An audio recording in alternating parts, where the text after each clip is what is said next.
Hey, y'all, what's going on? It's me, Tasha T, and welcome back to my channel, Tasha Tanks, where we be who God created us to be, nothing more, nothing less. And this is the space that I am creating and I have created for you all to be who God created you to be, nothing more, nothing less. And today we're going to talk about unhealed trauma and the silence that breaks the relationships with our children. I shared a story of what my biological father did to me, and I encourage you to go and watch that video. And the story is about me being approached by my biological father, who was absent the majority of my life. And I did not find out until later, until I was maybe in my 30s, going into my 40s, was when I really learned the story of why he was absent and why he needed to be absent. So I grew up with a lot of anger. I grew up with a lot of hatred. I grew up with a lot of bitterness and a lot of rejection. I felt it because I felt that because my father wasn't there, that he rejected me. I felt the abandonment. And I actually did those things to my own children. I rejected them in some ways. I abandoned them in some ways. And the decisions that I made stem from what I did not get in my life from my biological father. The things that I felt that a female, a daughter, a young girl should receive from a father. And maybe my dad wasn't cut out to be a father. Maybe he wasn't.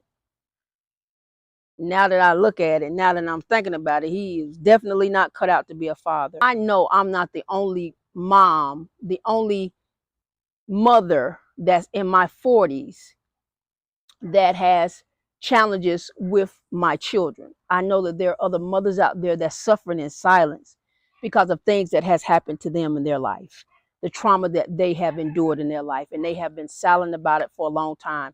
And I am speaking from personal experience because I have been silent about it for a long time. And what I decided to share was the fact that my biological father attempted to handle me inappropriately. And it caused me to make decisions that ultimately brought me or led me to roads that I did not or I was not ready for. I made decisions that I was not ready for. I wasn't ready to be a teenage mom. I wasn't. I thought I was ready to have sex at 15, 16 years old. I was not ready for that. I wasn't ready for that. So my life has been somewhat of a circle. It's like I was in this circle and I just was going around in a circle because a circle is never ending. More like a hamster on a wheel. I just kept turning and turning and turning and turning because I did not want to face a lot of the things that I did in my life, a lot of decisions that I made in my life. And a lot of those things I blame myself for. I thought that it was my fault. Now, I will say some of those decisions I made was my fault because as I got older and as I matured, I knew right from wrong, but I still wanted to do things my way. I still wanted to go with this person. I still wanted to be in this place. I still wanted to be around these people. I still wanted to do that and do this. So a lot of those decisions that I made was intentional. And then a lot of the decisions that I did make was not intentional. It was from unhealed trauma that I have suppressed in my life that stemmed from my biological father and what he tried to do to me. He was not successful, but nonetheless, he still tried. And that's something that a father should never do to their daughter. This delicate individual that God has placed in their hands to protect, to love, to cherish, to take care of, to provide for. And my biological father did none of those things. He didn't do any of those things. And even in the times that I've seen him, it just, me being that little girl, always wanting to have him in my life, or wanting him to always say things to me like I love you. Like I heard my dad say I love you to me, but it, when he said it, it wasn't genuine. To me, it came across as if it was a chore. Like he was made to say it. I never heard my dad say that you're beautiful. I probably would never ever hear him say that.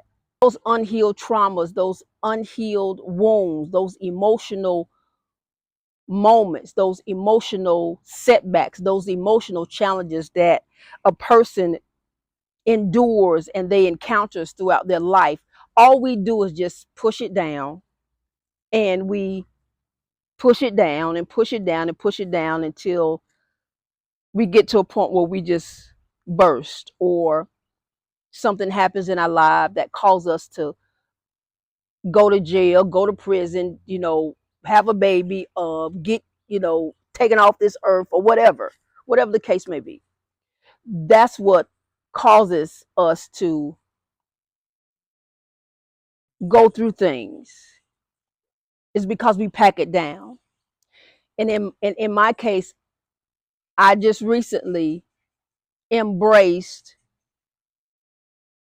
the the fact that that did happen to me, and the decisions that I made caused me now to be estranged from my own son, because those unhealed traumas and the decisions that we make as parents cause our children to behave in ways that they don't even understand.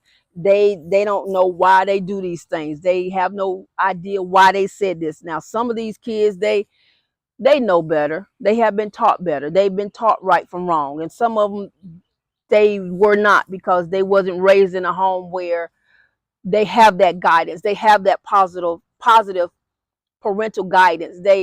They're not in a home where they are safe and they're protected. They're children that get dealt a hand that they did not ask for. And then there's some children that they are in a life where they are protected, they are safe, they are raised in a home where they're loved and they are cared for, they're provided for, they have this and they have that.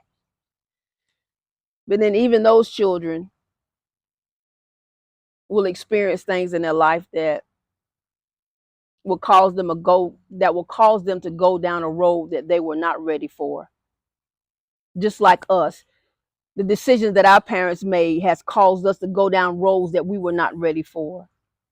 Because parents that are not there, whether it was your father or your mother that was absent, when they're not there, you're missing a big part of your life. It's like you're missing lessons that will keep you from deciding to go with this guy, or go with that girl, or go with this crowd, or be with that crowd. There's a big part of life lessons that you will miss, that you will get out there in the streets, or you will get out there in a crowd from somebody else. And you're learning something from somebody else that they learned from their environment. And it's like a continual cycle that seems like it won't ever end. There go that hamster wheel again. It's like you're constantly on it, and you feel like you can't get off. And even if you jump off of that hamster wheel, you're gonna get hurt. You're gonna get scarred up, you're gonna get bruised up.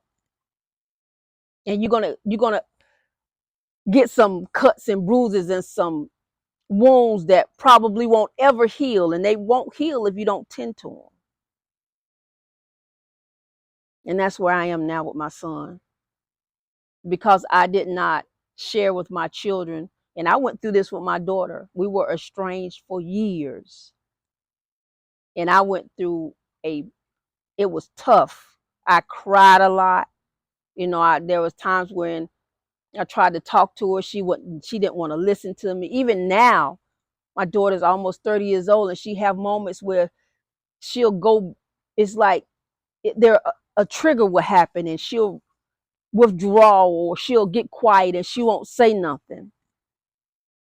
Now my son is going through it, and he's 18, and he's withdrawn, and He won't talk to me. He'll talk to everybody else but me, because he feels like I rejected him. He feels like I abandoned him.